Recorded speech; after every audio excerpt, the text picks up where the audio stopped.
Notre invité ce matin, Michel-Édouard Leclerc, bonjour. Bonjour. Michel-Édouard Leclerc, président du comité stratégique des magasins Leclerc. Regardons les décisions du gouvernement d'hier. Levée des restrictions sanitaires. Alors, je vais commencer avec la fin des jauges le 2 février, avec la fin du télétravail le 2 février. La fin du télétravail, c'est une... Ça impacte nos sièges, Oui. l'arrière-cour de nos magasins, mais en fait, il n'y a pas beaucoup de télétravail dans les hypermarchés. Fin des masques à l'extérieur. Le 16 février, réouverture des discothèques et possibilité de prendre un verre au comptoir dans un bar, par exemple. Et puis le pass vaccinal à partir de lundi prochain, à partir du 24 janvier. Pass vaccinal nécessaire pour l'accès aux grands centres commerciaux. Pour l'accès aux grands centres commerciaux, vous êtes concerné ? Vous êtes concerné combien? Je n'ai pas trop regardé le détail des mesures. Oui. Hier soir, j'ai rien compris à ce qui a été dit. Vous n'avez rien compris. Et j'étais sur BFM, hein, donc j'avais pas Vous n'avez l'impression. rien compris au Premier ministre, au propos du Premier ministre. Ainsi qu'aux interlocuteurs qui Ah commentaient et décryptaient. Donc je ne suis pas sûr que ce soit applicable aux grands centres commerciaux. En tout cas, je suis pas demandeur, mais on va regarder ça. Ouais. Bien, certains, ce sont les préfets qui vont décider. Peut-être, oui. Michel-Édouard Leclerc. Ouais. Alors, vous pourriez être concerné, évidemment, Voilà. dans certains centres commerciaux. Vous appliquerez la loi, j'imagine. Nous appliquons la loi, nous ne sommes pas demandeurs, nous n'en faisons pas une idéologie, et s'il faut l'appliquer, mais je crois pas, s'il faut l'appliquer, c'est compliqué, parce que demander à des salariés de contrôle, qui sont déjà embêtés de contrôler des clients, que ça embête, c'est compliqué. Voilà. Que ça embête, vous êtes modéré dans les termes choisis que vous employez. Mais parce qu'on ça m'a veut dire que passe vaccinal, s'il est obligatoire, vous ferez appliquer la loi. Et qui fera appliquer la loi? Vos salariés.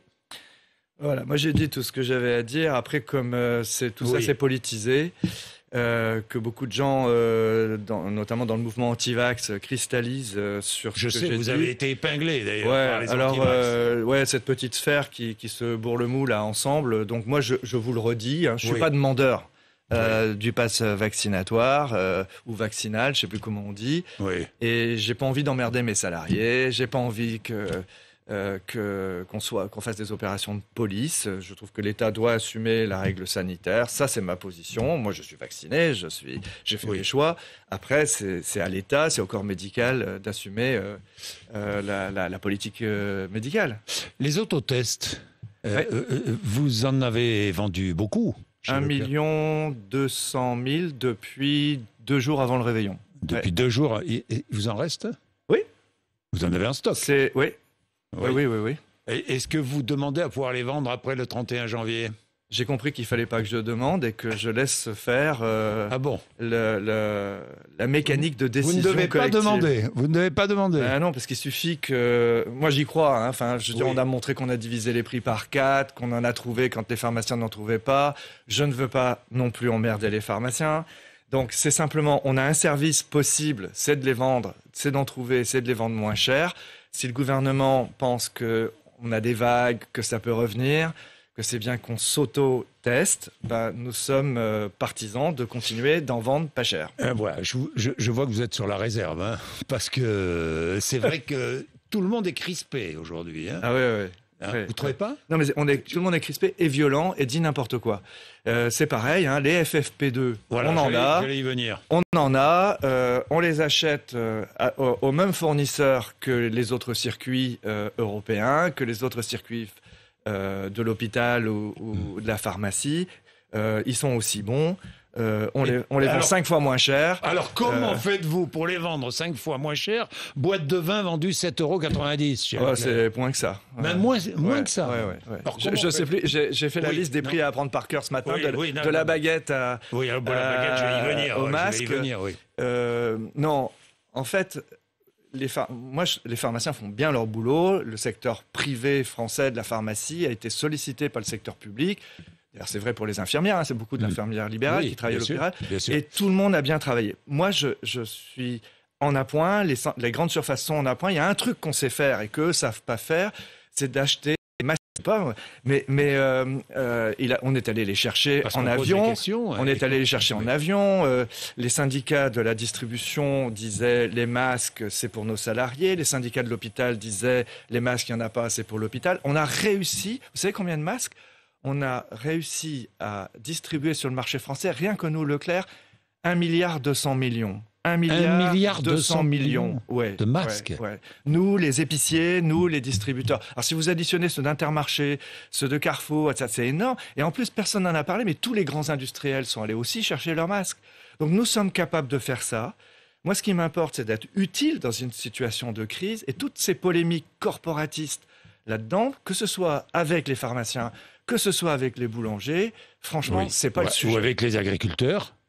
Maintenant, on essaie de nous remettre aussi, avant le salon de l'agriculture, un petit corner entre nous. Je rentrerai pas là-dedans. Je rentrerai pas dans ces batailles. Moi, vous savez, ça fait 45 ans que je vis ça.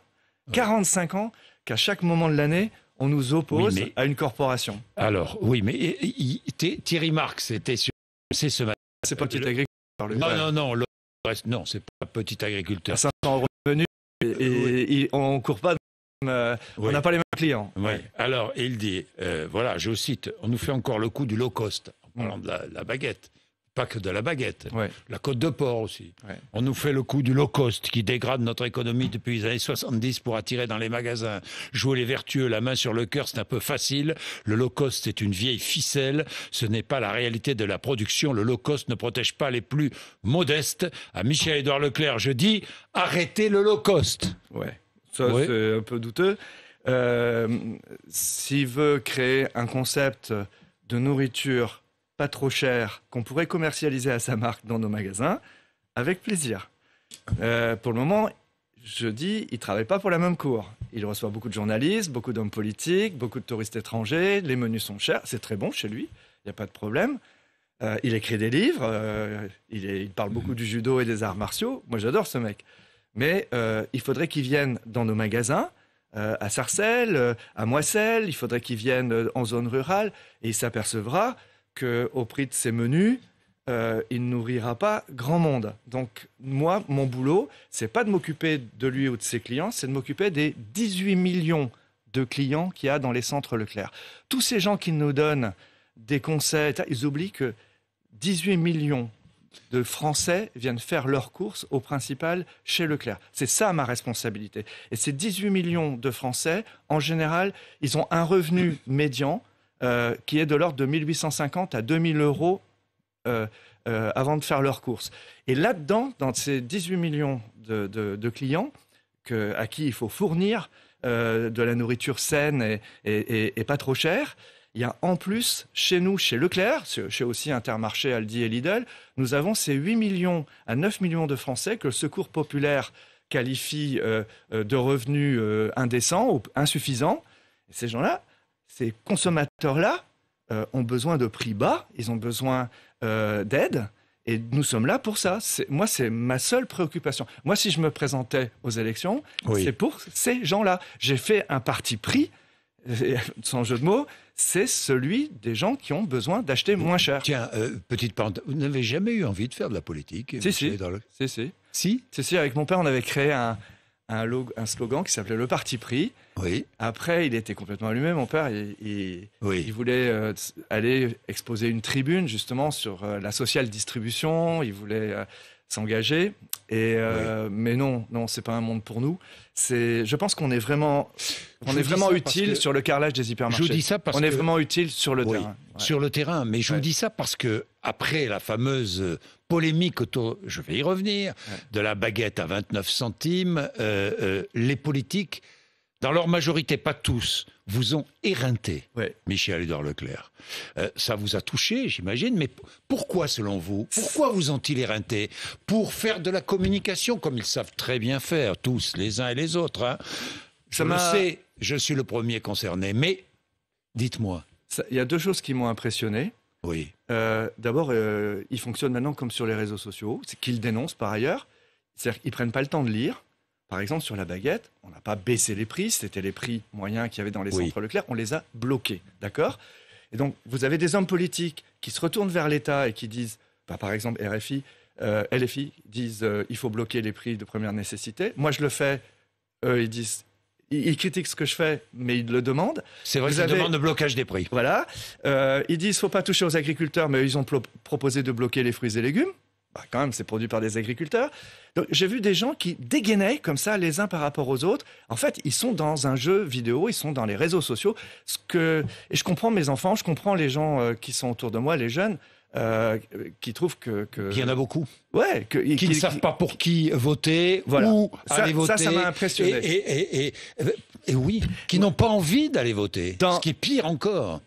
À une époque précédente, et qui n'était pas si loin que ça, l'homme politique, avant de dégainer, il faisait téléphoner, il demandait « Est-ce que vous gagnez de l'argent sur votre baguette ? Est-ce que vous avez payé votre producteur ?» avant de prendre la parole. Là, ils y vont. Ils savent pas, mais ils y vont. Et la deuxième chose qui m'a impressionné, c'est qu'ils connaissent pas les prix, les vrais prix des gens, les vrais prix du caddie, les vrais prix du panier. Parce que bien sûr, moi aussi je mange de la baguette tradition. Moi aussi j'aime bien les baguettes au pain complet. On a 2000 boulangers dans les centres Leclerc. Ils ne font pas que du pain blanc, du pain premier prix. Mais enfin, on en vend des millions des baguettes premier prix, des baguettes blanches. On en vend des millions.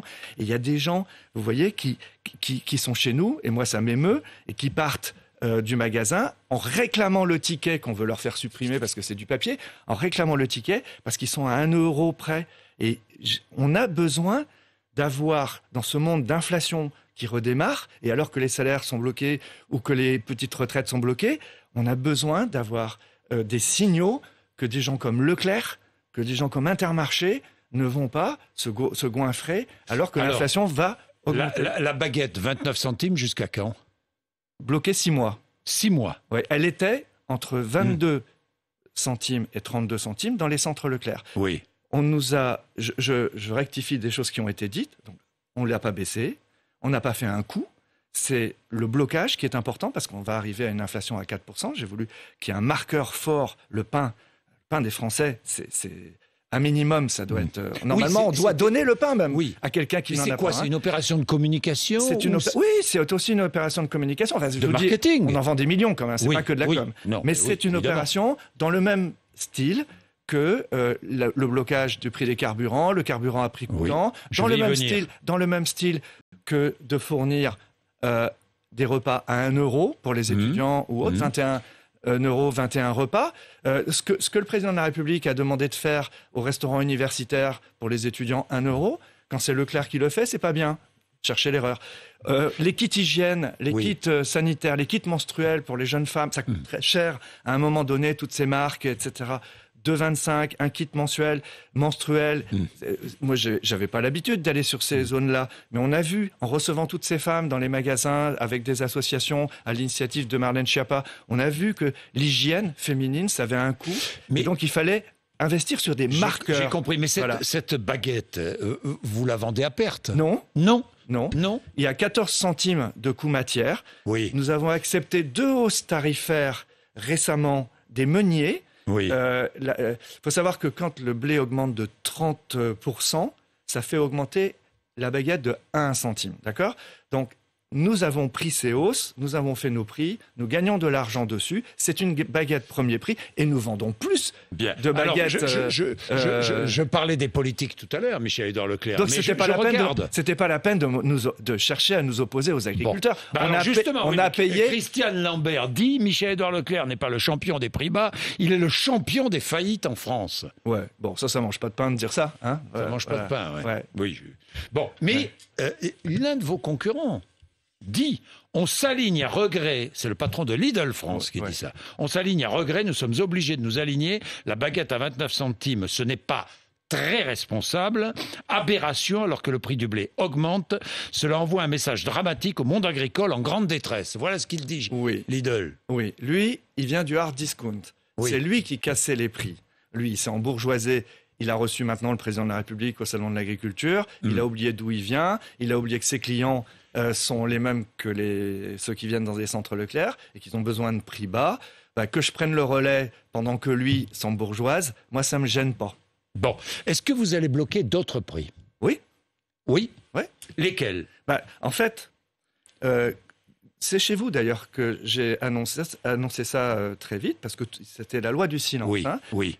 C'est chez vous qu'il y a 2-3 mois, j'ai annoncé toute la ribambelle de hausse de tarifs qu'exigent les industriels sur la période d'avant le salon de l'agriculture. En gros, on va avoir une inflation de 5% sur l'alimentaire et de 7% sur le non-alimentaire. Alors que dans nos magasins, aujourd'hui, il y avait ici ou là des prix qui augmentaient.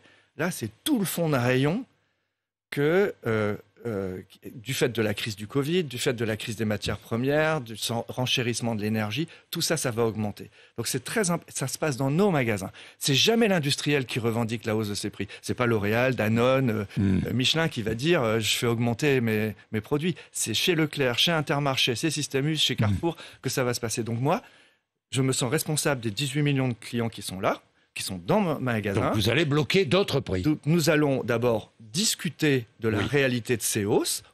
J'insiste, pour répondre à Madame Lambert, nous allons faire passer les hausses agricoles des entreprises françaises, des agriculteurs français. Nous respecterons la loi Egalim. C'est pas la peine de nous faire procès. Je m'y engage. Vous pourrez aller relever les prix. Nous augmenterons. Vous vous y engagez ce matin. Nous respecterons la loi Egalim. La loi Egalim, la loi Egalim 2, voulue par le ministre de l'Agriculture, par le gouvernement, votée par le parlementaire et souhaitée par la FNSEA. Donc, pas de faux procès, nous allons le faire. Après ça, il y a quand même de la spéculation dans les grandes entreprises, des gens qui ont acheté du cacao et du café à terme, qui sont pas plus industriels qu'autre chose, ils ont placé de l'argent, ça il faut que j'aille voir. Quand même, et puis nos acheteurs, ils ont lu en bourse que des grandes entreprises ont dit « Nous, on va mieux rémunérer les actionnaires, on va se faire des marges ». C'est normal qu'on a discuté de ça et qu'on ne prenne pas toutes les hausses qu'on nous propose. Il y a aussi des industriels qui doivent se partager une partie de la hausse. Un rôle social. C'est le retour des négociateurs et c'est le retour... Souvent, on dit le négociateur, c'est un requin. Aujourd'hui, le négociateur, c'est celui qui peut éviter que l'État fasse trop de chèques inflation. Parce que c'est ça le truc, vous voyez. Alors, si nous, est-ce que vous allez bloquer d'autres prix ? Oui. Lesquels ?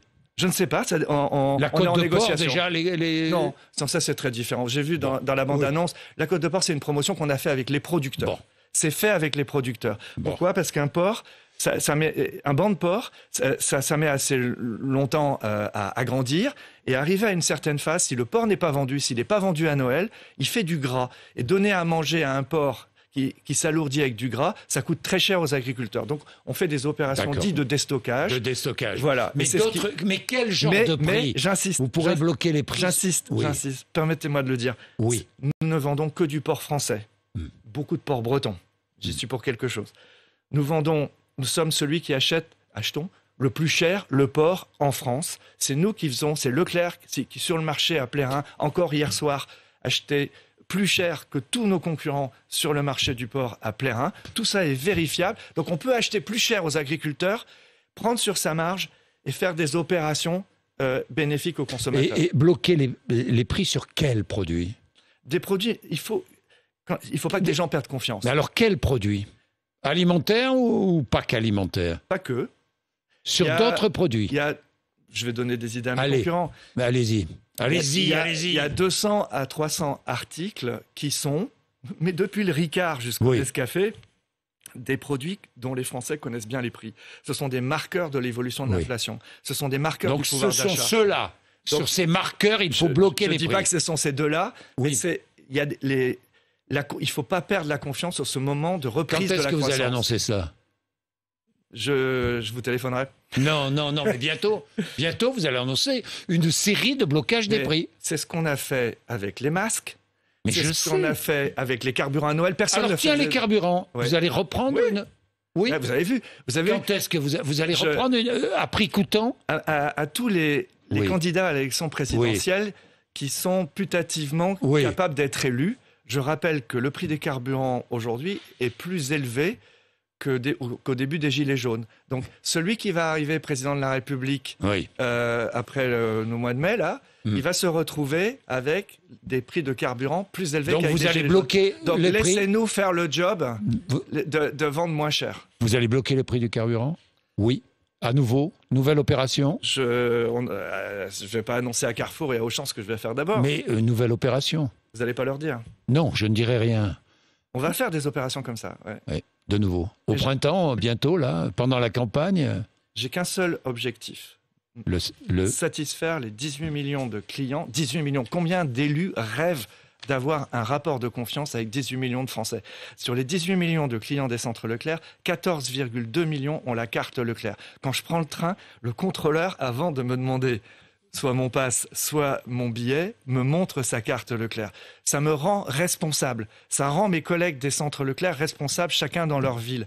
Donc notre priorité, quelle que soit la pression, bien sûr, c'est de mieux payer l'agriculture française, mais c'est de faire profiter les consommateurs d'une limitation de l'inflation globale. Merci Michel-Édouard Leclerc pour cette mise au point ce matin sur RMC et BFM TV. Merci beaucoup.